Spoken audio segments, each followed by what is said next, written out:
எல்லாருக்கும் வணக்கங்க. இன்றைக்கி கந்தசஷ்டியுடைய 23வது நாளுங்க. அம்மா வீட்டில் தான் இருந்து இன்றைக்கி பூஜை பண்ண போகிறேன். இன்னொரு 4 நாளைக்கு இங்கே தாங்க இருப்போம். குட்டீஸ்க்கு லீவு அப்படிங்கிறதுனால நேற்றே இங்கே வந்துட்டோம். இங்கே வந்துட்டு பார்த்திங்கன்னா இன்றைக்கி ஸ்ரீரங்கம் போகிறதுக்காக கொஞ்சம் ஏர்லியராகவே பூஜை பண்ணிட்டேங்க. ஒரு 2:30க்கெல்லாம் எந்திரிச்சு நான் குளிச்சுட்டு பூஜை வேலை ஸ்டார்ட் பண்ணிட்டேன்.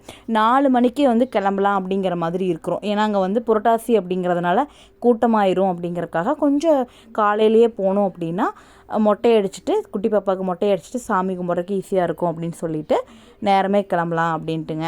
ஒரு 2:30க்கெல்லாம் எந்திரிச்சு அப்போ இருந்து வேலை செஞ்சங்காட்டி தாங்க கரெக்டாக இருந்துச்சு. ஏன்னா இங்கே வந்ததுக்கப்புறம் நேற்று நான் ஆயுத பூஜை கும்பிட்டது எல்லாமே காலையில் மறுபூஜை போட்டுட்டு எல்லாம் எடுத்து வச்சுட்டு இந்த பூவெல்லாம் எடுத்து க்ளீன் பண்ணிவிட்டு மறுபடி தான் பார்த்திங்கன்னா நான் விளக்கேற்றி சாமி அப்படிங்கிறது கும்பிட்டேங்க.